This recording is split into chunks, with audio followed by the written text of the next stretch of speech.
What's up, everybody? It's your boy Devon Taylor here, aka Deezus, and this is my podcast, Deezus Take the Reel.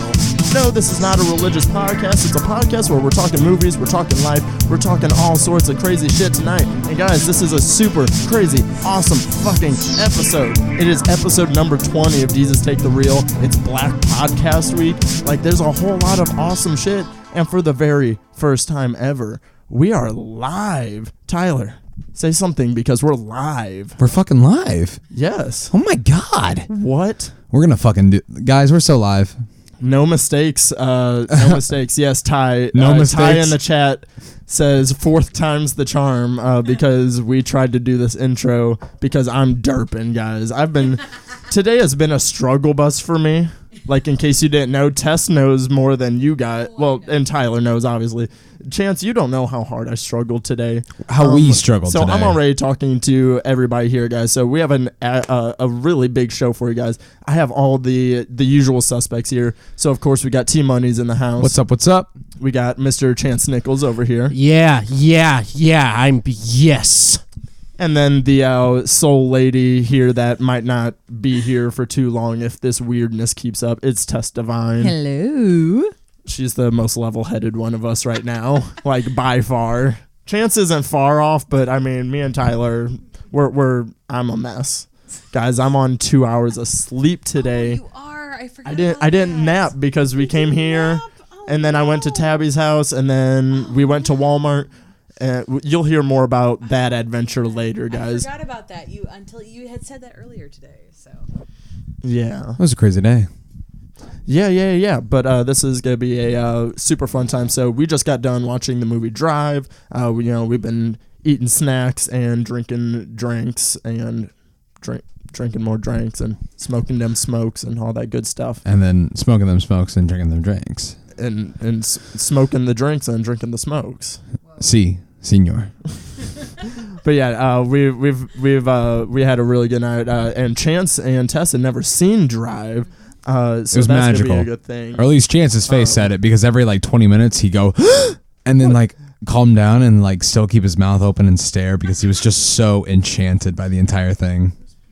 Honestly, like, it wasn't the best description, but Chance's face was just awe. And then Tess over here, just like every time something violent would happen, just. I was losing my mind at how intense this was. It was so surreal. It was beautiful. I loved every second of it. Yeah. It's a fantastic movie. It's my number 3 movie of all time. And I just saw it like almost a year ago, and that's how quickly it impacted me. And I figured that was gonna be the perfect choice. We had the lights going. It's a good time. So we're gonna go ahead and get into our game for the night, because of course Deezus Take the Reel wouldn't be a show without a but it's not a brand new game. I've been saying the past few episodes that I never repeat games, because I don't. And this will be the first time that we repeat a game, but it is a very fun one. Tess hasn't even learned how to play it yet. I explained it to Tyler earlier. Tyler hasn't played it, but this game was created on the first time that Chance was on the show. Chance, go ahead and let the people know what this game is so we can give them a refresher real quick.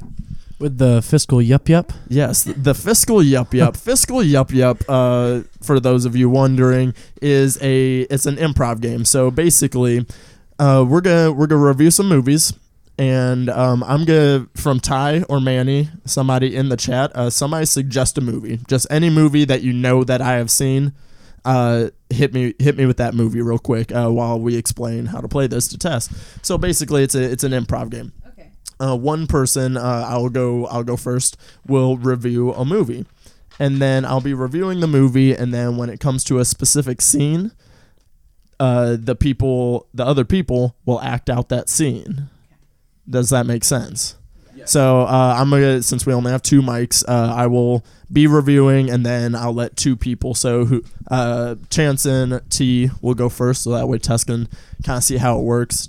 I know, Tyler, you haven't played it either, but I mean, we'll figure it out. It's not hard, correct, Chance? Yeah, it's very simple. It's if you can't figure this out, you're a fucking moron, and I don't want you in this room. Yeah. So. The last time me and Chance played this, we got to do The Matrix and Suicide Squad. Yeah, that was a good time. Of course, Ty. No, Ty, can you suggest, Ty, pick a different one. Ty, One that hasn't been covered on the show. Come on, Ty. Well, Ty wanted us to do 50 Shades Darker, which we've covered on the show already. Old news, Tyler. All right, while I'm waiting for a suggestion for another movie. Hey, I'm Rob. And I'm Slim. And we do things like eat hot dog smoothies and have our intern shit in adult diapers. Yakov Spiridov loves us. He raves about us on Twitter. We do a lot of great interviews with musicians, actors, and comedians. We've also gotten a bunch of death threats and lawsuit threats. If any of these things intrigue you, then check us out. Find us on SoundCloud, iTunes, Stitcher, and YouTube. Rob and Slim, internet radio at its finest. Pew pew pew pew pew pew.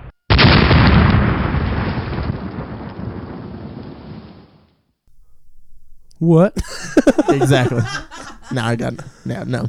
I'm just trying to kill a little bit. Do you want me to sing a song or something? No, this is the fun of it being live, because I mean I'm gonna cut this stuff out of the real podcast, but I mean for the people listening live, like this is what's happening right now. Authentic. Yo, it's LA. Anything could happen. That's right, in the city of fallen angels. That Tyler and I decided that was gonna be our catchphrase whenever we go out there. It's LA. Anything can happen. But we gotta say it when something douchey happens, though. It can't be just like it. What? When did you say it earlier? What?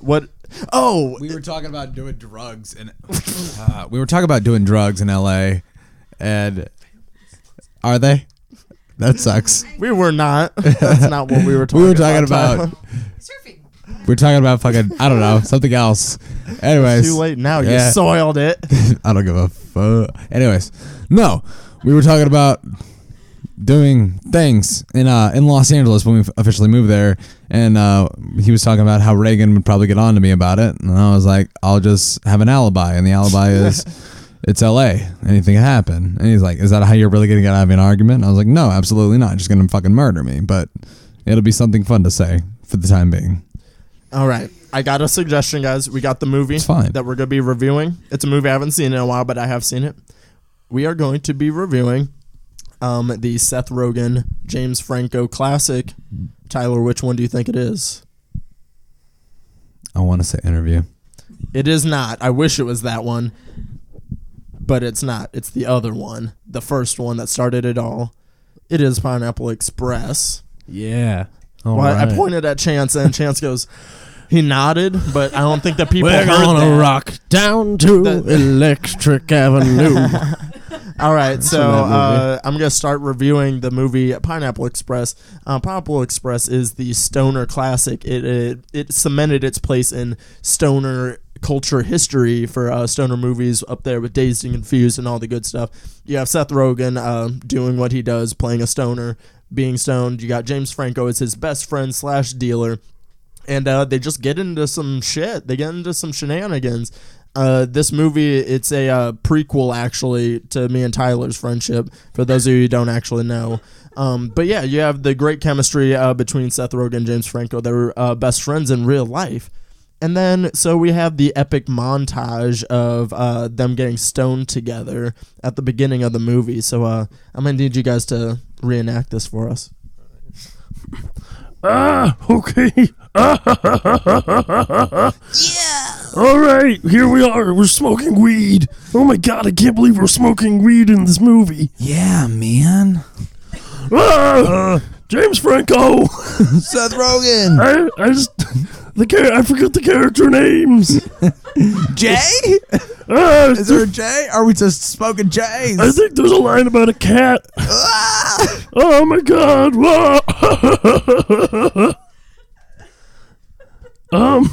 Do we need to keep going? This is nothing. Tyler's tapped out. Like Tyler like can't make sounds over there. Oh my god, that was so fantastic. My Rogan impression. It's one of my prized possessions. Ty says that Seth Rogen laugh.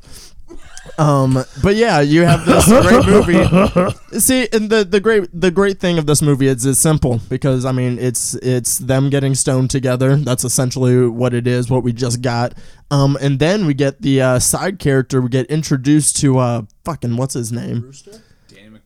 Danny Rooster. McBride. And I think his character's name is Rooster. Correct me if I'm wrong, but I think No, it's Red. No, Red, it's Red. It's Red. Red Rooster. His name is Yeah, Red. Red. So we got Danny McBride in there, and this is what really brought him to the spotlight a little bit. He's the supplier, correct? He's James Franco's character's supplier, and then some shit's going down. He's got a broken neck, and then he's yelling at James Franco for fucking him over. And we're gonna go ahead and cut to that scene real quick. Hey, I don't think you understand what's going on here. All right, I lost my product. All right, I am in serious shit. I don't know what to tell you, man. We had a deal.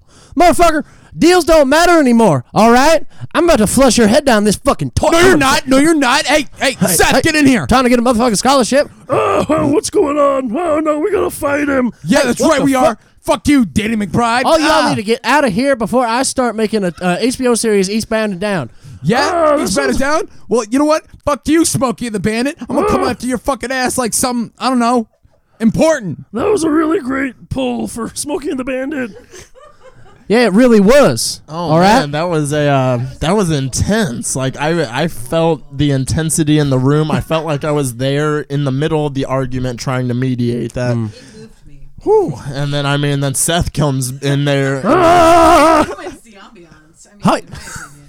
And can I say that one of my favorite parts of that whole movie is towards the very end, whenever they're all sitting at the diner after their big explosive ending at like the factory or whatever, and Danny McBride's character Red, they're all laughing at the table and he just dies for like 5 seconds. Like he's just sitting there giggling and he's just like Oh man, he comes back to life. It's a great movie because you get some action in there. Pineapple Express, it goes from the stoner comedy, and then we get some stupid action. We get a car chase scene. We got the epic James Franco kicking the windshield, but his foot getting stuck in it while he's driving. We get so many great things in this movie. But I mean, what really caught people off guard was the sentimental moment that we had when first Seth Rogen is like, James Franco, you're not my friend, you're just my dealer, but then they make up like in the same scene because we're going to merge those two scenes together for game's sake. You're not my friend. You're just my dealer. How could you say that? How could you? Because you sell me drugs. That's all I need. No, you're wrong. I have been there for you. We went through some shit, man. That whole last 30 minutes of this entire movie, like, we were together on this. You're absolutely right. I don't know why we've been fighting so much. I think it's my high school girlfriend's got in my head, and I don't know. Hey. I'm better than Becky. I'm here for you, man. It's the Rogan cry. James Franco, I don't know. Franco. Rogan. We're gonna rock down to Electric Avenue. Oh. It's really hurting my throat. That's gonna be the last scene we'll need from that. But Pineapple Express, it's a classic, guys. Check out Pineapple Express if you haven't seen it. But I mean, you pretty much just heard it. I mean, I don't think you even need to see the movie after that, correct? Just saved you Tess, a cool $4. Tess, what did you think here? I mean, like, I haven't seen it in a minute, but now I feel like I don't need to watch it again. So it's perfect. Yeah, speak into the mic. I'm sorry. I know. I don't think anybody's heard anything you've said, actually. You're going to have to go ahead and repeat I will that go for back me. and repeat. The way I saw it years ago, but after seeing this, I don't need to see it again. So it works out well. Yeah, no, it was a great movie. Okay, so Tyler, Chance, or Tess, I assume, do you want to act in this? I mean, for this I next will- one? For I will- Drive. I will- I will We're gonna do attempt. Drive. So Okay. do you want to improv in this one? Sure. Okay, Chance, do you want to improv, or do you want to sit this one out, or do you want to review? I can do the review. Ooh. Chance wants to review, and then I'll do it. Okay. All right, let's we're gonna go ahead and do this. So guys, like I said, the movie we're talking about tonight is Drive, and we're gonna review it in depth, but we're gonna give you the quick version. We're gonna give you the highlights real quick. No spoilers, guys. We're gonna even though it is 2011 and we spoil every movie we talk about on this podcast, actually. But we're just gonna do the quick highlights real quick. So Chance is gonna go ahead and review the movie for us, and then Tess and I are going to be the ones acting it out. Go ahead, take it away, Chance. Drive is a 2011 thriller action film starring the illustrious Ryan Gosling and Carey Mulligan, with appearances by Bryan Cranston, Ron Perlman, Oscar Isaac, Albert Brooks, Christina Hendricks. It's a beautiful, beautiful film with a great cast. This movie was very well received whenever it came out. A lot of people thought it was just gonna be your standard, just like car chase movie. But this film had a lot of depth, had a lot of really great moments between all the characters. Some strong relationships in there. The stakes were always very high because of the nature of the crimes committed. That's right. This is also a crime thriller film where we see Ryan Gosling's character plays a getaway driver for criminals. So within one of the interactions he has is with Oscar Isaac's character. Without spoiling anything, Oscar Isaac has a run-in with some bad guys, and Ryan Gosling has to have a talk to him about what he wants to do while in Oscar Isaac's bathroom. So let's see that scene between Ryan Gosling's character and Oscar Isaac's in the bathroom. Okay. Hey, I had some run-ins with some bad guys. Stairs. I'm bleeds all over face. Here's what we're gonna do. I'm gonna help you do this job. No, I'm gonna help you do this job. No. Not for you. Okay. I'm doing it for your wife, Oh, okay. who I'm trying to bang. I I'm gonna do mean, it for your kid, Okay. who I'm gonna take care of after you're out of the picture. Sure. But I'm gonna help you with this job, and we're gonna get this job done. Sounds good. I probably won't die in this. I don't think you will either. Okay, Nobody ever dies during my heists. Awesome. No spoilers. Very nice. Yes. So that is one of the relationships between the characters here, and as Ryan Gosling just said, there's a romance plot through this film where Ryan Gosling just really wants to get with Carey Mulligan's character, who is the wife of Oscar Isaac's character. And those two have a really lovely little relationship that forms while Oscar Isaac's character is away at prison. It's a very cute, innocent, teenage-esque courtship.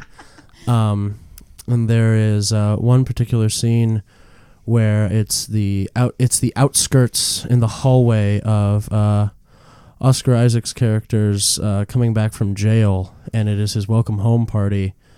And there's a whole lot happening in here. It's Oscar Isaac's character's welcome home party from prison, and Carey Mulligan is out in the hallway taking a breath, and Ryan Gosling's character comes out into the hallway. They live on the same floor, just opposite ends of the hallway, and they have a little conversation, and it goes something like this. Hey, neighbor. I heard your music through my walls. It's playing pretty loud, actually. Please don't file a complaint. I'm not gonna file a complaint. I just don't like your taste in music, actually. Really? I mean, I could use some recommendations on my Spotify. I should call the cops on you. Please do.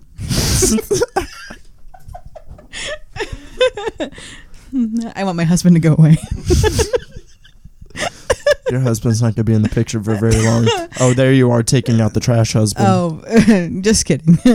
I'm just resting here, taking a breather, talking with a neighbor. No big deal. And then you have Oscar Isaac over here like, hey, yeah, I hear you've been hanging out with my wife and having some good times with my wife and my kid, yeah? Driving them around and taking them for rides and shit, yeah? Doing them favors. Having a good time? Yeah. Golly gee whiz. There you go. That was certainly something. We had a whole lot going on. Something that you'll find if you ever watch this movie is that there's not a whole lot of like... The conversations aren't very active. It's a whole lot of staring. And that's what... That's a part. Doing a good job, they added about 500% more dialogue than what was in that scene. Cool. So the last scene that we're about to see or hear here is between the great Ron Perlman of Blade 2 stardom. Great Ron Perlman is gonna be is playing like a mob boss type character, and he is having a conversation in his restaurant that he owns with Albert Brooks's character, the voice of Marlin from Finding Nemo, and it's a conversation about their crime syndicate and how what repercussions they're about to face for what they're doing. So here we have Ron Perlman and Albert Brooks as criminals. What have you gotten us into here? I made money. What can you say? Yeah, but you're ripping off the Eastern Irish mobster guys. No, I ripped off one guy who was ripping off another guy. It's fine. You are making everything way too complicated. Now I'm going to have to kill a few people to cover up for your shit. Well, what are you going to do about it? Well, as long as you don't kill me, it's okay. I might, but you're my family, so I doubt I will. We're all this guy right here. Hand me that fucking fork over there. Okay, here you Hand go. me that fork. Hands fork. Stab, and I fucking knifed at the man, throat. that was my favorite henchman. Clean up my mess. I don't know what he uses as his insult. You suck.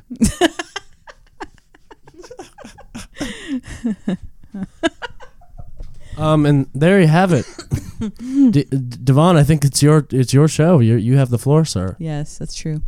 So Tyler, how was that reenactment? Honestly, it was really good. I wish we would have got more towards the end, but again, spoilers. But you know what? Honestly, I give it a solid 7.6. It was good. It was good acting. You guys did a really good job. Honestly. But yeah, you're saying our version is a 7.7. I mean, we all know that this movie is definitely higher than a 7.7. Oh yeah, no, at least a 9.8. But I'm holding out for a 10 because I'm worth it. Yeah. So, but that's gonna go ahead and do it for Fiscal Yup Yup, guys. Oh my goodness, that was some good fun. Some good movies for you guys. Make sure you go and check out both of those movies. So before we get into the bulk of the show, talking the actual movie, like I said in the pre-show, if you were listening during pre-show, I mentioned, some news, and I've mentioned it on the past couple of podcasts, but I gotta tease it now because it's coming up this week. So I am not even just because also announced in the pre-show is me and Tess will be covering iZombie Season 3 for TV8 My Brain. TV8 My Brain is a podcast where different hosts review a slew of TV shows, like a bunch of different TV shows, whatever you're into. And I was reached out to, and we are going to be covering iZombie Season 3. I'm so excited. iZombie Season 3 starts April 4th. That's on a Tuesday. And then it will do it right after the episode, and then it'll come up Wednesday morning, most likely.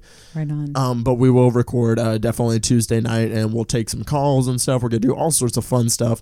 And but we are going to do the season 1 and 2 recap, and then season 3 preview. We're going to do that next week, actually. So we will be starting here very soon. Tess, how excited are you for this? I am so excited for this. I mean, I can't wait to get started because I love the show. I love this opportunity. It's going to be a really fun time. So I'm very excited, extremely. Yeah, no.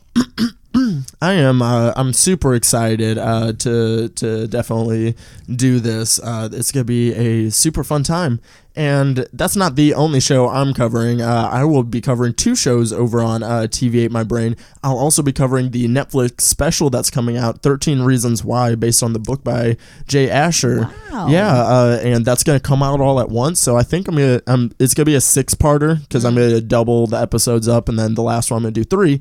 And then, but yeah, it's going to be a 6-parter, and I think I'm going to try and get most of those episodes up in, within a week, most likely. I'm going to just do them all. I'm going to binge it all in a weekend. So, yeah, we're going to go over to TV at My Brain. It is on the Core Temp Arts podcast network. Go check that out, and you can hear me talk more if you like hearing me talk. I don't know. You might, maybe. I like listening to you talk. Oh, thanks, babe. You're so sweet and supportive. But that's only because we're married, and I cook you breakfast, and I rub your back when you ask me, and I put lotion on your calloused feet. That's fine. No, it's fine. No. And I do your laundry. You're going a little bit far now because you know damn well I don't want you touching my feet. No, but sincerely. You know damn well. Did I do okay as your housewife? Oh, what, today? Was that a good bit? Like running, a little, running. No. Wait. Oh, yeah. No. Just in general, just being your housewife, just taking care of you. No, you did fantastic. Thank you. So, and then before we go, I'm live on Instagram right now. We are doing Deezus Take the Reel live for the first time. So this is a liveception because Instagram live, and then we're live online on other live. We're live everywhere. Everybody say hi to my Instagram now, because we are millennials and I have to put everything on all my internet things. I love Instagram. I do love Instagram. Instagrams are cool. Yay, Reagan joining on Instagram because Reagan is out of town. She's missing out. You suck. I'm joking. No, you suck. Instagram's a cool place. Yeah, no, Instagram's a whole lot of fun. I've been getting my social media game up, guys. Yeah. And then Tyler does the opposite. I've been telling him to get his social media game up, and then he just deletes his Twitter instead. Guilty as fucking charged. I don't know what to tell you. My Twitter game's fucking horrendous. Like, I'm sorry. I'm just gonna go ahead and take over like Tyler's social media and his marketing stuff when we move out to LA. Please. I'm gonna take care of him. I just really need a good agent. I'm multimedia agent. I'm gonna be kind of like the everyman, like for real. For him, but yeah, it's gonna be a good time. Chance, what if Devon ended up being our actual agents one day? How would you feel? I'd feel protected. I feel like he has my best interests at heart because he knew us before. He knew us when we were nothing. He knew us when we were doing this podcast. Not that that's nothing. And I also I would like to say on record that Instagram 100% jacked stories from Snapchat. So did Facebook Messenger recently. Have you guys seen how pathetic that is? Facebook, go away. Facebook Messenger has like a My Day feature on their thing where it's essentially just a Snapchat story. We don't need it. In my mind, Messenger and Facebook are still just the same thing, and it's just a Facebook message. You know what I mean? Like, it's so stupid. Bye, Instagram. I'm getting off Instagram. Facebook Messenger honestly feels like I'm being almost assaulted. In a way. Like, you know what? No, it's abrasive. No, get away from me. I don't want to read your message. Get away. Stop that. Yeah, it's a bit much, but I like Instagram story though, because it's like all my followers can look at it. It's like I have like I have like 70 friends on Snapchat maybe versus, my like 400 something on Instagram instead. Right. So, I figured it's just easier that way. I guess Instagram makes more sense. Messenger makes no sense at all. No, Messenger makes no sense because it's a typing messenger app. I already don't like Messenger. Like I'm in so many group chats and I hate it. I don't hate being in the group chats because I like being involved in things and stuff. But I just like I'm one of those people. I don't like the notifications on my phone, like the little red circles. No. I can't do it. I gladly dip out of most Facebook group chats and I'm like, just send it to me separately if things get taken care of. It's a lot. Yeah, no, I dig it though. So speaking of social media and such, so we're gonna go ahead and transition into the bulk of the show. But one more housekeeping thing, of course, before we talk about the movie is, of course, check out the Patreon account, guys. I got to take a break from the show to ask for money. Check out the Patreon account, guys. $1 a month can help make this podcast bigger and better. I can get you guys exclusive content. I can get more guests, can, get some other, like a bunch of other stuff. I can make the episodes longer. Like it'll be a good time. So check out Patreon. There's different tiers for the reward sections. We already have a few patrons. Ty is one of my patrons, and he is in the chat right now. Shout out to Ty. Tess, sitting in this room right now, is a patron. Tess, tell the people how cool they are if they check out the Patreon account. You will be so cool if you become a patron. I mean, like your coolness will go up 5%. It's great. If you're in the $1 tier, you're called the homies. Mm-hmm. So that's what you're at. But if you get the $5, $10 tier, you'll get some exclusive content and you'll get a monthly Skype session with me. So yeah, check out patreon.com/Deezus Take the Reel. Let's get into this movie. You have fucking sold yourself. All right, let's do this. Sold myself. Let's do this. No. We're in this movie. Drive. Fuck you, man. Play some sexy music, please. Play some sexy music. Play some sexy. I didn't have any ready. You caught me off guard. All right, here I'll do it. Buy me some time, and I'll buy you some time with some ASMR. about Drive's beginning. Open up. It's Ryan Gosling talking on the phone. Please don't make me do this. Wait, I don't have to do this. No, it's okay. Yeah, no, you're the one that asked for the sexy music, and you're the aspiring ASMR artist. You just got me really hyped about it today. You got me so... I said feeling it. if Tyler, gets to a point where he's getting like real frustrated out in LA with his acting or something, because I know the market. I know the YouTube market. I know how people, what they like. Tyler has a good face. He has good hair, and he has a good voice. Yeah. He can do a above average Australian accent. And I think he would literally kill the ASMR game. And I said if he would do it, I would produce it for him. Like 100%. I said I'd produce it for him. What are you? I'm sorry. Me and Chance are discussing dialects that we've done for coffee shop day and dialects class. What's coffee shop day? Coffee shop day is whatever fucking dialect we feel like, and we just do a monologue in that dialect. Oh, I did Cajun. He did Cajun. Yeah. That is so fucking appropriate. I haven't gotten there in the class yet. He had it last semester. I have it this semester. Well, actually, you had 2 semesters ago. Like you had it last year. Well, Jesus Chance, Christ! I don't know if my family is still listening right now, but my family is some Louisianians. Oh, really? My family is a Cajun family. What part of the state? I believe whenever my dad lived down in Louisiana, I think he was in Lafayette. Okay. I'm almost positive. So can you give just a little Cajun? Yeah, I'll give you a little bit. Tyler, give them a topic real quick. Okay. Hi, we're from Wisconsin, and we just gotten down from the north, And well, anyways, we want to go on an airboat tour. Excuse us. Can you help us? Oh, that there fan boat out there gonna be a whole lot of gators swimming in the swamp, swimming in the shrimp, and you're gonna be up on that fan boat there, boy, and it ain't gonna go with none of y'all, none of yours, and none of y'all. You them cheese in there, Wisconsin there. I'll tell you, pew, pew, pew. They're gonna be pew. My neighbor Willie, he gonna come out on his boat and go, no, cheesehead out there. I apply that 6-shooter pistol and go about pew, pew, pew. So that's what that is. Wait, so $80 is that good for you? I hope it's okay. I need to just throw in some lunch meat that we have in the cooler. All I want is a mint julep wrapped in crawfish ball skin. My favorite thing about doing Cajun accents, I have roots in Louisiana, so it's okay, and B, it's like a cartoon character, like a Cajun person. Anything you hear a Cajun person say, it's like, yeah, no, that makes sense. They can say the wildest shit. Watch that Swamp People show. That Swamp People show where they just murder crocodiles or alligators, whatever, on screen. That's ridiculous. What?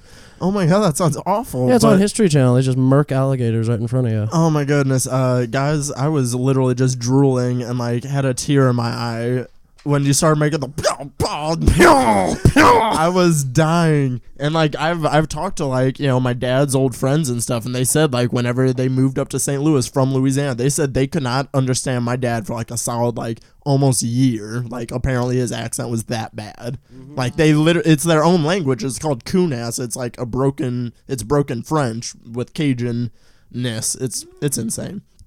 All right, guys, let's go ahead. I said this like 8 minutes ago. We're going to go ahead and get into the movie now, finally.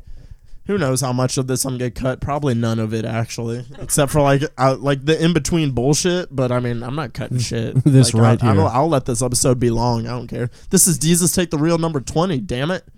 Woo! All 2 right, decades. Guys, so we just want... we watched Drive. Tyler and I have seen it multiple times. We absolutely love this movie. Ty, I just talked about you, Ty. Sorry, I just like talking about you all the time. It's always on my mind, Same. But so me and Tyler have seen it already multiple times. Love it. Chance and Tess have not seen it. This was their first time. So before me and Tyler, so more or less, we're gonna hear Chance and Tess's thoughts, and then me and Tyler will like further elaborate. So we'll hand the mics over to you guys for a sec, just to get quick thoughts, like your initial thoughts on the film. It has kind of an artistic feel to me. Like I don't see that as a movie. I saw it as art, which in terms of acting, in terms of cinematography, in terms of even the soundtrack, like it has a very artistic vibe to it. It's not just an action movie or crime movie. There is a whole other right brain element to it. And I appreciate it for that reason, because it offered a lot of perspective and kind of a lot of characterization. It wasn't just like we know about Ryan Gosling's character, we know about Carey Mulligan's character, but it's like there's the level of depth is prominent, which I appreciated, because in a lot of the movies with that similar genre, there is you kind of go surface based. Like we just know that's the driver, that's the neighbor chick, that's the neighbor chick's kid. Like it's all surface based. So I liked how it went in depth. Yeah, it was very good. I see why so many people have been talking about it for so long, and I just never got around to seeing it. One of my main reasons never got around to seeing it is I think around the same time it came out, a movie called like Speed or something, starring The Rock came out, and I thought that they just looked like Bugs Life versions of each other. So I just sort of, the desire to see both of them negated me actually making it out to the movie theater. But no, it was a good movie. I really liked it. Daddy Goss does a great job with his character. I love Ryan Gosling. Cool jacket. Cool as hell with the jacket. You said that at the beginning of the movie. I hear this jacket's real good. Yeah, that's one of the only things I knew about this movie was that his jacket was ridiculous, and it was great. I thought it was really good. I guess, yeah, it's very like artsy, like with the whole like... That's Nicholas Winding Refn for you. Yeah, I can show you more of his, and they get artsier as they go, honestly. The cinematography was trippy, and just a lot of the dialogue between Ryan Gosling's character and a lot of the other characters. I was so happy. I said this while we were watching it. I was so happy that somehow this man had found the only other human being on Earth who is proficient at his form of nonverbal communication. Literally, because those two just stare at each other for like long shots. Like these are long shots of them saying nothing and just looking at each other, and you get everything. You get the whole. You understand what's happening between them, and it's beautiful. And Bryan Cranston's in it, and he's great. And Ron Perlman's in it of Blade 2 fame. I already said that once, but I love Ron Perlman of Blade 2 fame. Don't worry, Ty. In the podcast recording, the mic doesn't make the noise. So sorry if it sounds like the robot noise right now. There's a bit in like my other on council chat. My mic, I turn into a Decepticon apparently. Oh really? Luckily, this won't show up on the podcast. Like the podcast recording, it will be fine. Which Decepticon? Because if it's like Starscream, I don't know. Kinda I haven't heard it. Like I haven't actually like watched the video back to hear what it sounds like, and I don't hear it in the headphones. Yeah. Since it's like me, so I don't know. Yeah, some of the goofier Decepticons here, have a pretty normal voice. Ty or Manny, if you're still in the chat too, what Decepticon does it sound like? Oh wait, but anyways, Drive is one of these films that like you said, it was one of those movies that like I heard so much about it that I wanted to see it, and then I loved Ryan Gosling, and this was at a time like I was like watching a shit ton of Ryan Gosling movies, like a lot of them. I love The Notebook. I'll say it. Oh, I love The Notebook too. I will volunteer to watch The Notebook. I'm not one of those stupid dudes that's like, it's a good movie. Are you kidding me? They die at the... Oh my God, it's beautiful. It's a good movie. You didn't like The Notebook? Wow. Well, I did not. I'm not a big fan of the heavy romance, Nicholas Sparks romance novels. To each their own. Yes. I'm a fucking sap. Not gonna lie. Like I like other romance, but I'm not a his sap. romance. His romance is lame. Yeah, but and speaking of romance, like the romance in Drive, it's this very understated. It's very subtle, and the whole movie is very understated and subtle, except when it's not. Like whenever it goes to the other extreme.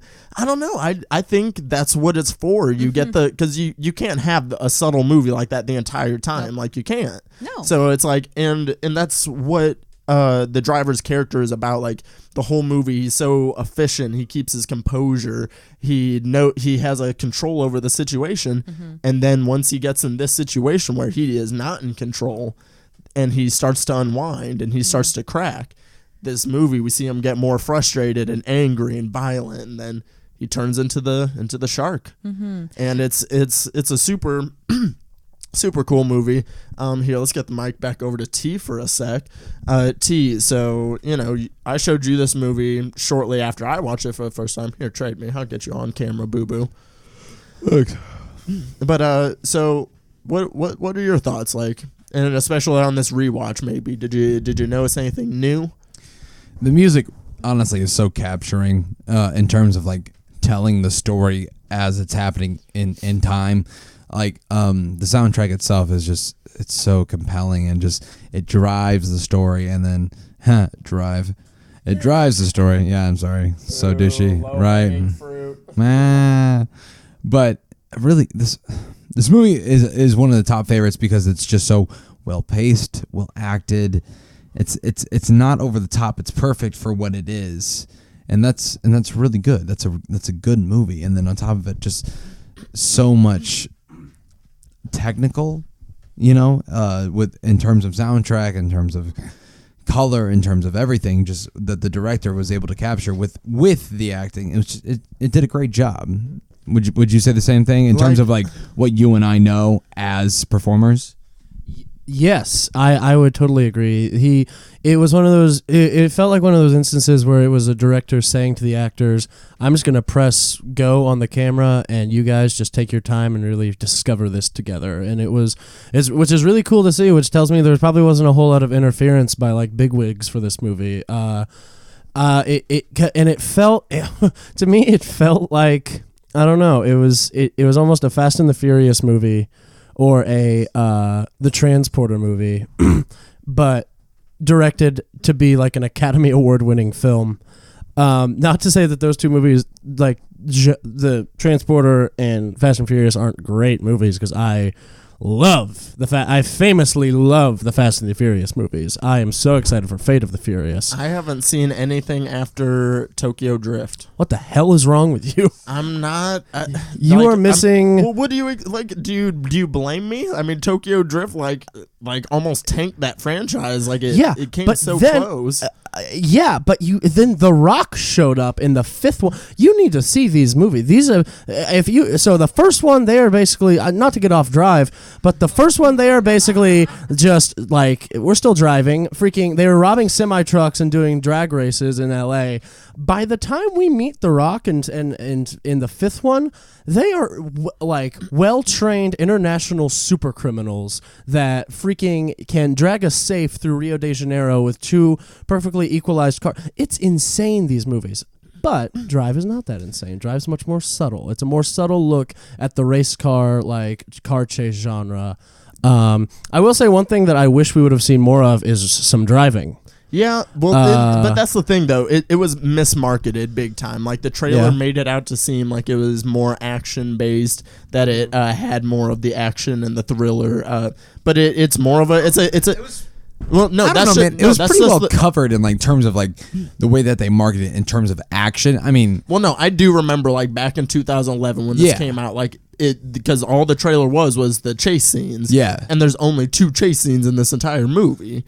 So it's they made it out to seem like, hey, but you know what? Some movies have turned out really good after that. I know, but it's a fantastic movie. I just think if they would have marketed as the character study, but also the thriller aspect of it, the romance, if they would have marketed it as that kind of stuff, I think it would have, not that it's not successful, because it's critically successful. Yes. But it didn't it did decent at the box office. Yeah. I think just the general audience would have seen it a little bit more if they had marketed a little bit more. But, and I want to come back to the music because I didn't get to read some of the tweets.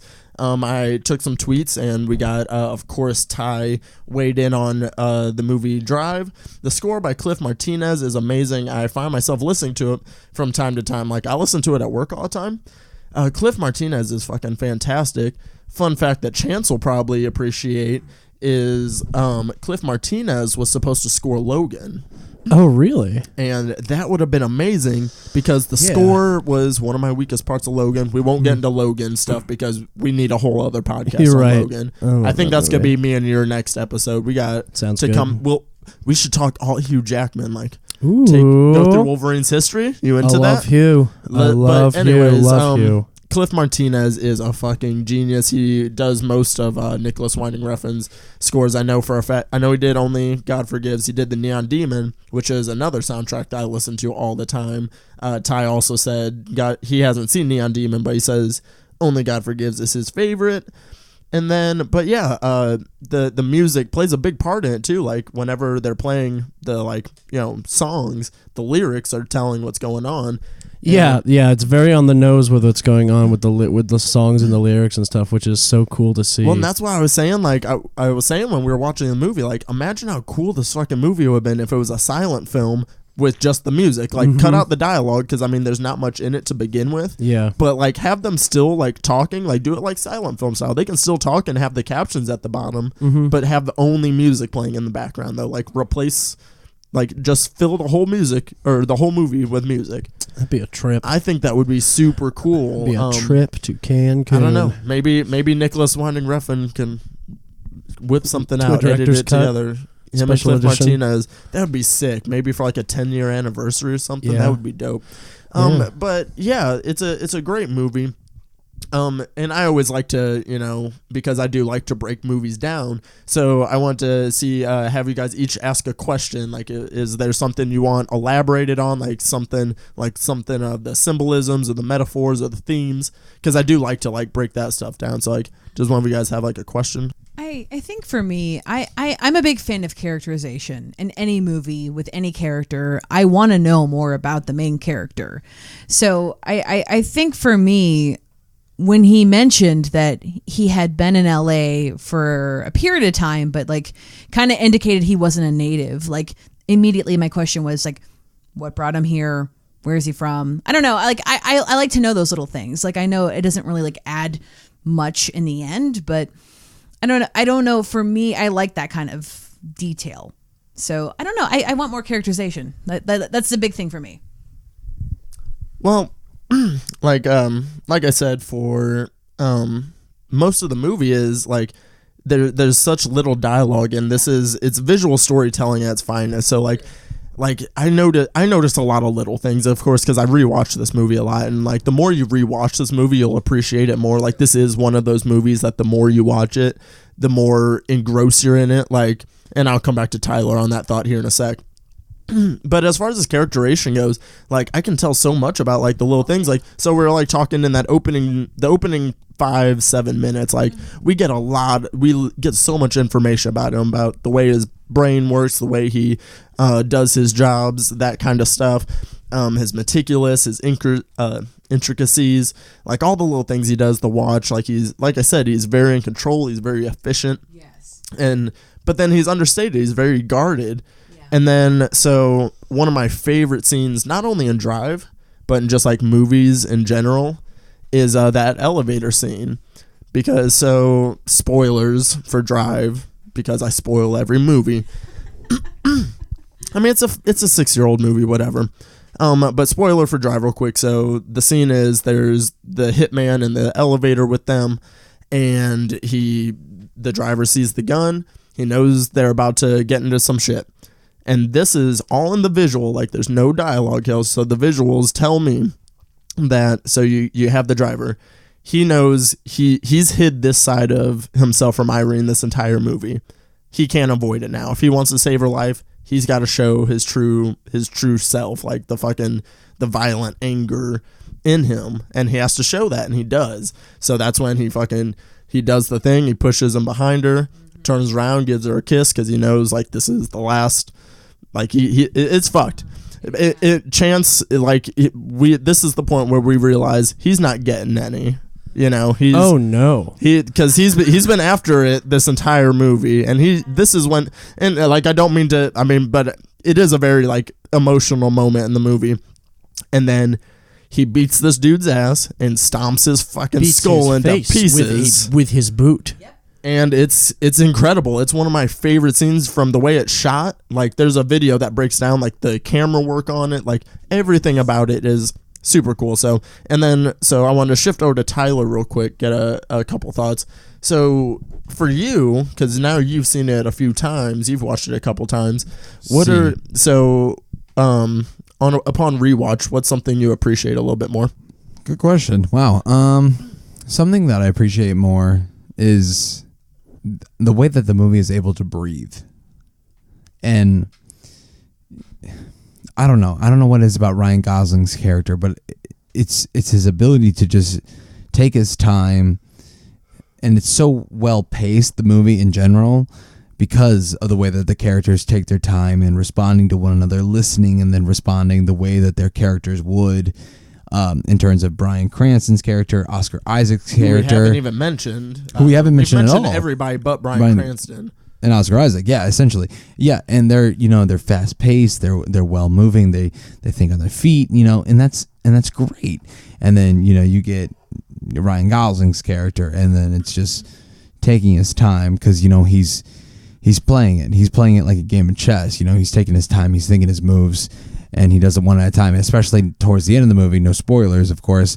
He knows what's going to happen, but he still goes with it. It's almost like a queen suicide in a way, but you know that you're still going to win the game at the end of the day. No spoilers again, but fuck you. So anyways. Yeah, no, I love the chess comparison that you made there. For sure, like it 100% is a queen sacrifice, like, and that's what the end of the movie. I love how the end of the movie. Tess, I remember the end of the movie, he gets stabbed and Tess goes, no. She goes, no, no. And Tess was not happy about it. So Tess, you want to take us through your thoughts on that real quick? And I think I can elaborate on that a little bit as well. I mean, it just pissed me off that he got stabbed. Okay. I was like, God damn it. Okay. He got fucking I didn't know stabbed. if it was like a story thing. No, it was just a reaction. You were just, okay. I was just pissed. Which I rooted for him to be alive. Like, that was the thing. Like, after all this, because, I mean, it's like you still root for the main character. He is the hero. You kind of root for him. Even in other stories when they're despicable and horrible human beings, you still kind of root for them in a way. Oh, yeah. The driver is a very flawed character for sure.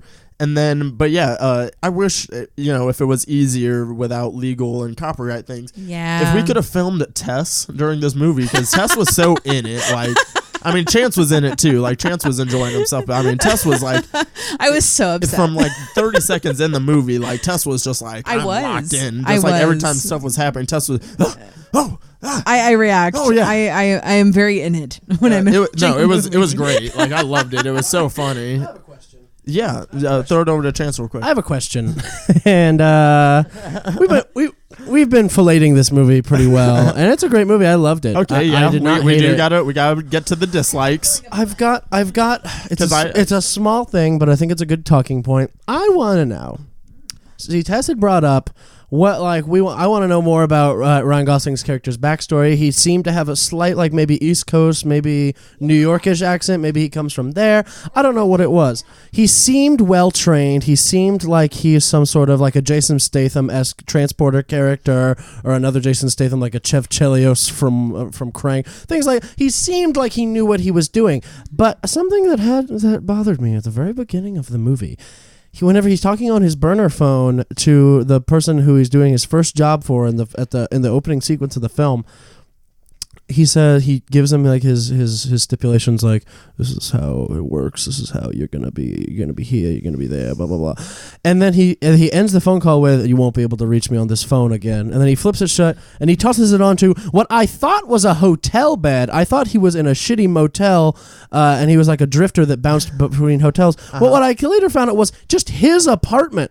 He left his burner phone just on the bed, probably for a few hours at a time. He didn't burn it. He just tossed it onto his bed, and then he walked out the door to go and commit his crime. That is a very fair point, because like we have been harping on that he's very in control, he's very efficient, but it's not very efficient to run your shit out of your apartment. That is a very good point. However, T has something. However, in terms of like thinking about it, like, from the conversation that happens prior to him just tossing the phone on the bed and him saying, you'll not be able to reach me on this phone again, it seems almost perfect, because like why would you like, I don't know, go out of your way to get a burner phone when you got a perfectly good phone? You're so sly that you fucking tell people into this burner phone. But no, sincerely, like, you just tell me, can't reach me on this phone again. Like, if I was a person trying to commit a crime, I'd probably think, hey, like, I don't know. I probably would have called this guy again on this phone. Fuck it. You know? I don't know. That's just me. What do you think, Tess? I mean, now that you point that out, I kind of agree with you on that. Like, I at the very least, there could have been a scene with him like throwing the phone off his beautiful balcony. You know, he has a nice balcony, and he could have done that. He could have did that. He or- could have disposed of it. Or but yeah, like roll it over, whatever, flush it down the toilet, something. But you know, he doesn't do that, and I think that is interesting that with this character that we've established is so in control to do something so reckless. Like maybe that was a little Easter egg for all the cinephiles in us. I think we're reading into this burner phone a It lot. could. You're Tess, entire. Tess, I mean, what is one of your pet or not pet peeves, but one of your negatives about the film? And I love this film. I do have a negative for it. As well. I mean, honestly, the only real thing that pops in my mind was that there were some times where there were like some lines that weren't, you know, like you could hear the character talking about like with a certain line, but it wasn't like the camera wasn't on them. But I mean, honestly, that's a very minor complaint. Yeah, it's a weird thing because Refn, he doesn't do dialogue all that well when there's more of it. Like when there's this little dialogue, he's fine. But like some of his other movies that have more dialogue, not all the best. Yeah, and to close out the drive argument, because we gotta get to the story time so we can end this, because it is closing in on midnight. Woohoo! Which is, I mean, I don't Party. care, but I can see Chance is getting real tired over here. I can see it in his eyes. But so to close this out, because I love this movie, I really do love this movie, and like I said, it's number 3 all time. But I'm a nitpick fan or a big person myself, because I don't think there's a perfect movie. Okay. And that does not go any different from this one.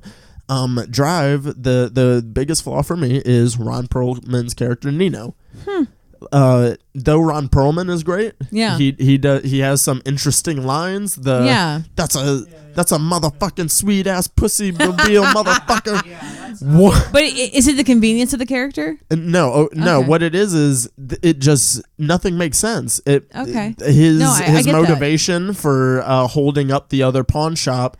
All it was he said some other guy was stepping on their turf, but then it's like, why are you going after the driver? Like he has he has no reason to go after the driver. In this, And then we go to that diner scene with him and Albert Brooks' character. Yeah. And he goes on that rant about the family disrespecting him. We didn't see any of that. Like we saw none of that. So why do we care? So Ron Perlman, and then so the death scene, which is beautiful. I mean, the music, the way it's shot, everything about it turns into a full-on slasher at the end of this movie.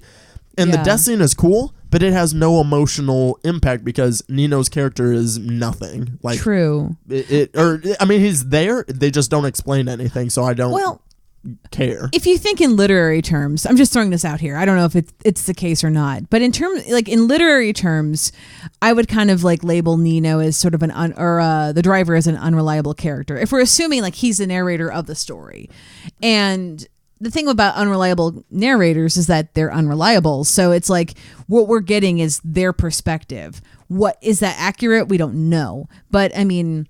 So I don't know. I just wanted to throw that out there because I'm an English nerd, and that's it's just something worth mentioning. But I do agree with you on some aspects of Ron Perlman's character, because I mean, while Ron Perlman played him beautifully, like he did a great job. No, Ron Perlman did what he could with the character, and Ron Perlman is great. And I love Ron Perlman, but you're right. The character himself, that was the weakest point for me. No, I agree with that. Oh, Tyler was in the bathroom pissing, so he didn't get his negative in. So we'll get Tyler's negative, and then we'll finish out the drive. May I just say about on Blade 2's Ron Perlman, in which he plays the classic vampire who is a vampire hunter, Reinhardt. Ever since that film, I think Ron Perlman really reinvented himself. I think he reinvented his career after being sliced in half vertically from head to peen by Wesley Snipes' blade. I think that was a real come to Jesus moment for him, where he really took a turn in his career. So Ron Perlman of Blade 2 fame, I salute you. Well, of Hellboy fame, because Hellboy, tomatoes, Blade 2, I don't know. Well, Blade 2 is also directed by Guillermo del Toro that did it shows big time, and I love Hellboy, so shout out to Hellboy. Tyler, negative to close out the drive conversation. This will be fucked up, but I don't really care. The scene with Ryan Gosling and the red chick's hair. Chick with the red. Yeah, it's Blanche. Blanche, the Ryan Gosling Blanche scene. I kind of wanted him to kill her just a little bit. Yeah. I wish he would have just killed her, and then he would have saw the thing that happened that caused him to get up, and no spoilers. But anyways, no, we already spoiled the movie for everyone. Oh well, then fuck it. I wish he would have been like. I just wish he would have fucking murdered her. I kind of wish. And then he would have still got the text because it would have still been the same scene. I think it would have been interesting to see him. Okay, maybe not. Maybe I don't want to kill Blanche. I want him to kill the dude. At least kill one in front dude. of all the girls when he's in the strip club. What was his name? Locke? Whatever. Something stupid. I mean, we get to see him get killed later, anyways. That's cool. I like. But that. I would have rather Ryan Gosling kill him. Fucking bash him with that fucking hammer. Yeah. Bash his brains out. But yes, I think bash his brains out is a good place to end our drive conversation.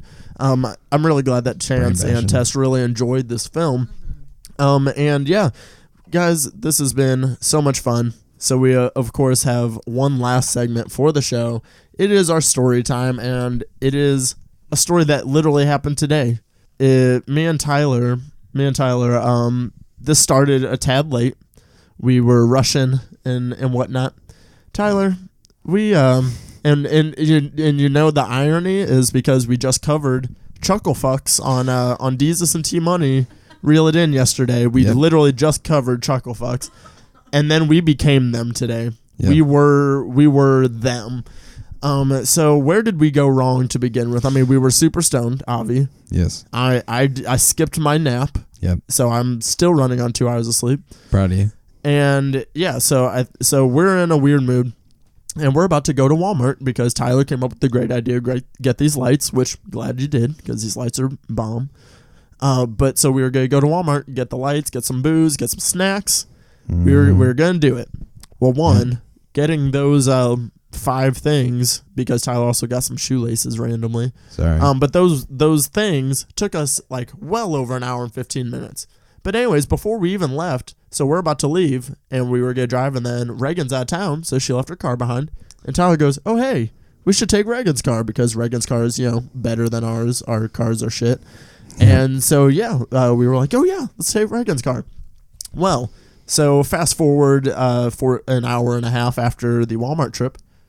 Tyler, you want to pick it up from here? Yeah, so we got all our shit in our hands. We get up to the door, and I'm like, oh, fuck, I don't got my keys. And he was like, oh, fuck, I don't have my keys. Because, neither one of us drove our cars.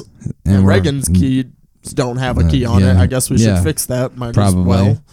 And anyways, so we were trying to break in through windows, trying to call our landlord, and nothing was working. So then I officially called him, and I was like, hey, we're fucked. I sent him a text message saying, hey, we're fucked. And then about 20 minutes later, he showed up, and I showed up with some Picklemans. And people started showing up, and we started the shit show. Guys, our manager hates me. Because this is not the first time that I've had to have him get the spare key to let me in. This is the first time for you. Yes. Because, both sets of car keys in the apartment, spare key also in the apartment for some reason. Yeah, we chuckle fucked. We chuckle fucked, and we were gonna start the movie around 7:30. And that's when I was still not even completely dressed yet. And the people at discounts that I pissed off, man, I'm sorry. We pissed a lot of people off today. Oh, yeah. We're fucking assholes. That's the last part, the best part of the story. So we're picking up the booze, the last part of our trip. And it's a madhouse because it is, Saturday evening. Mm-hmm. Tyler, so he pulls out of parking spot. Backs up straight up into another parking spot where somebody was waiting to park. He pulls back straight up into the parking spot. Then he swings out, and there had to have been maybe 8 inches between us and this truck. And this dude's face was just like it was the personification of a sigh, like the sound a sigh made a face. That was this guy's face in this truck. Yep. And Tyler and I'm laughing my ass off because I don't give a fuck. He is so amused with himself. Like, he is so proud of himself. Tyler was 7 for a minute in this parking lot. For real. We literally just defined chuckle fucks and spent a good 10 minutes talking about chuckle fucks, and then you are what you eat. Does that apply here? No? I don't know. Maybe. I think it works. But no, guys, this has been. I don't think you're a chuckle fuck. Tess, I don't know about you, but Chance. Tess is not a chuckle fuck. You got this. I work with Tess. Tess is not a chuckle fuck. I mean, I'm sure I have chuckle fuck moments. Chance is a silly fun boy. We established this already, but he is not a chuckle fuck. We did establish that, but I mean, I've locked my keys out of my apartment before. If that constitutes as a chuckle fuck. No. Okay. So since you haven't listened to the episode yet, I assume it's just a human being that cannot be a human being. They're trying to be. They're trying really hard to do human being things, and it's not happening. I have those moments, but that's a chuckle fuck. Okay, fair enough. But yeah, and speaking of which, guys, check out Deezus and T Money Reel It In. That's the bi-weekly show me and Tyler do every Friday of us literally talking about bullshit. So that's gonna go ahead and take us out of the show. Tess, while you already have the mic in your hand, go ahead and give your plugs real quick so people know where to find you. Okay, well, I mean, as for plugs, I have a blog called whataboutthealchemy.com. That is my personal blog. I write about whatever. I usually take prompts. I make it fun and interesting. Also, starting next month in April, I'm going to try to get back into stand-up and just hit up every open mic. So if you follow me on Twitter, at Tess Divine, please do. I will. Is that Fiercely Feminist? It is, Fiercely Feminist. Tag. That's like my name, quote unquote. Yeah. And then, also follow me on Instagram, which is tess.divine. It's the difference between Twitter and Instagram is literally like a dot. Mine too. Mine too. Chance, you've been working on some fun stuff. You've been doing a lot of cool stuff. Where can the people find you so they know all the cool things you're doing?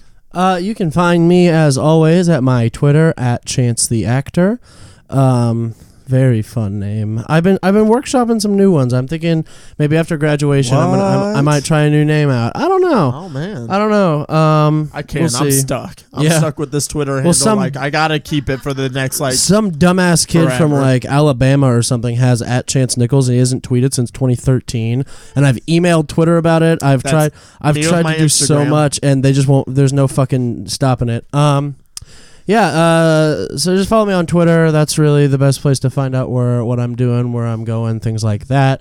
I don't want you to add me on my personal Facebook. That's for friends and family. Yeah. And make sure you check out the Mystery Hour. Come check out. Chance is the writer for a late night talk show here in Springfield. Yeah. Not the writer, a writer. And they do some funny videos. One of them went viral. You probably saw it. The Instagram Husbands. They got an Emmy. Yes, we did. I have an Emmy-winning writer on my show, guys. That's me. We've got it. Dope. I had to buy a shelf because we won. We won had to buy a shelf. We won a Mid America Emmy for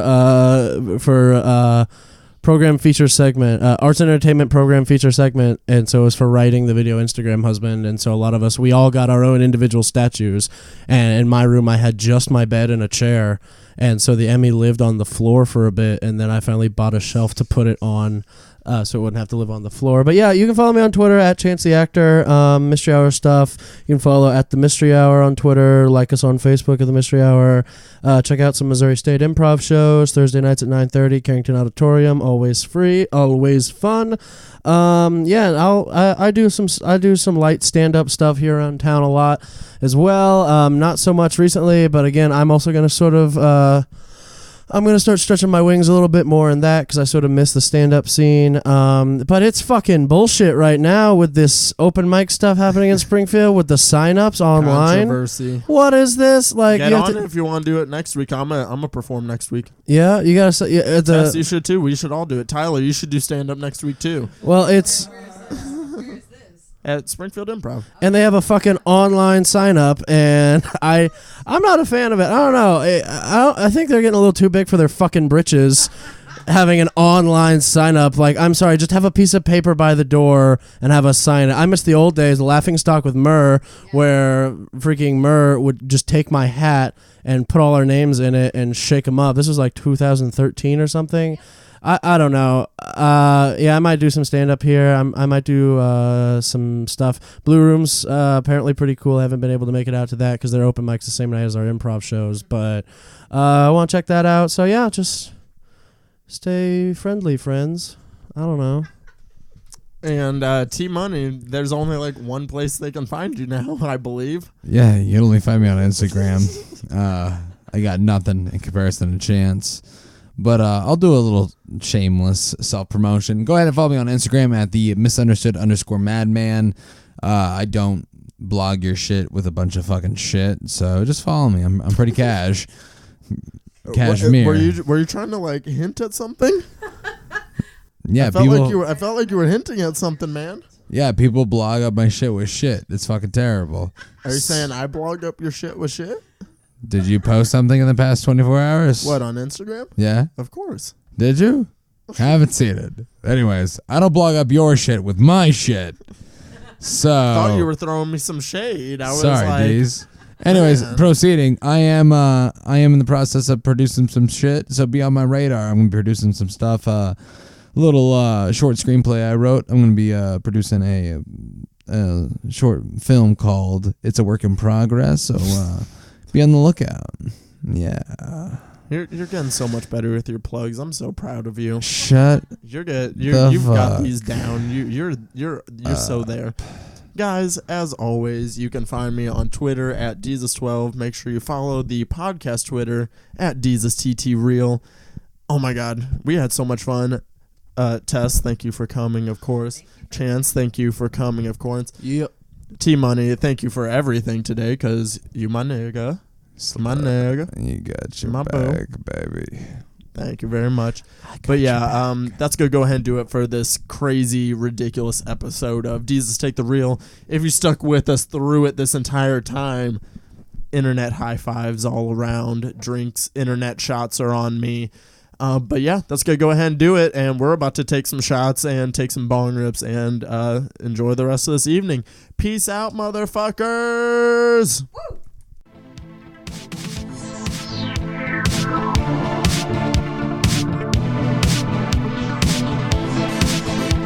Let me just pause this shit real quick. Thank you guys once again for listening to Deezus Take the Reel. New episodes every Tuesday. If you like what you're listening to, make sure you're following along on Twitter at Deezus TT Reel. Retweet and share with all your homies. iTunes reviews, 5-star reviews, get you a shout out on the show. And make sure you stay tuned after the music for a little pre-show banter. Thank you very much. Now back to the dope music.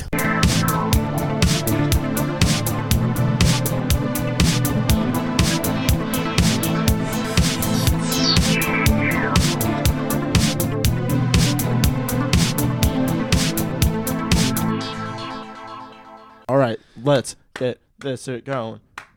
I don't get a clap, guys. Is that what you want from us? Well, I mean, I didn't know we were. I thought it was gonna be like a natural response. I thought the clap was gonna. That's okay, guys. We'll try this again another time. But now, it's time to start the show. Shh.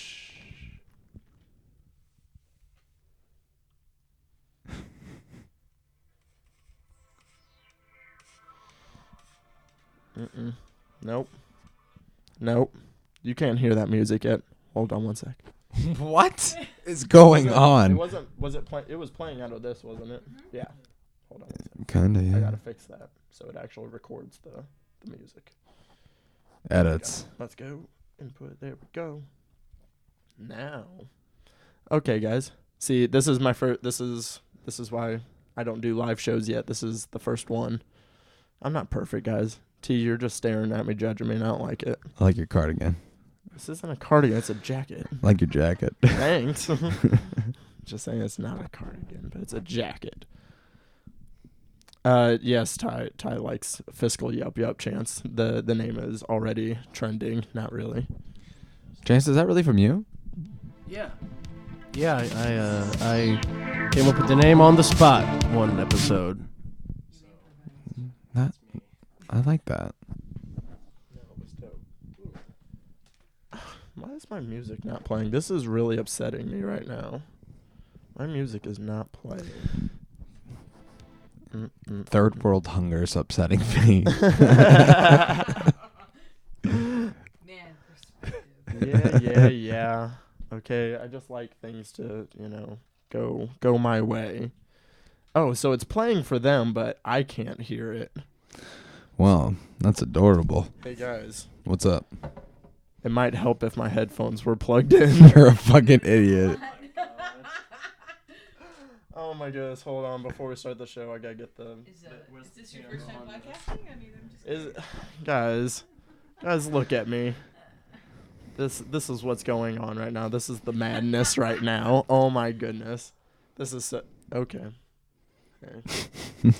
Oh my God, I can hear things now. Well, T, did you hear the music? And you didn't say anything? Because you heard it, correct? The first time was out of the computer. The second time was in the headphones, and I. But then you didn't say anything. Oh, you didn't ask again. I'm sorry. Because I could. Sorry. Oh my goodness. All right, you can put the camera down. Oh wow. I mean, it is still on me, but you didn't help the situation. Is all I mean. Ty says how much pre-drinking smoking took place. I mean, what do you think, Ty? You know me. You know me. Is that Ty? Huh? This is Ty Rothermall. Rothermall. I always say Rothermall. It's Rothermall. Ty Rothermall. He's a friend of mine, and he listens to the show a lot. And yes, but he knows how we are. People by now know how we are. I would hope. Alrighty. My own mother found out last week. To actually start the show. Boom. All right. We're going to try clapping one more time. Yep. Nope. It's because I'm clapping with white people. Yeah, I went there. I went there. Let's go. All right.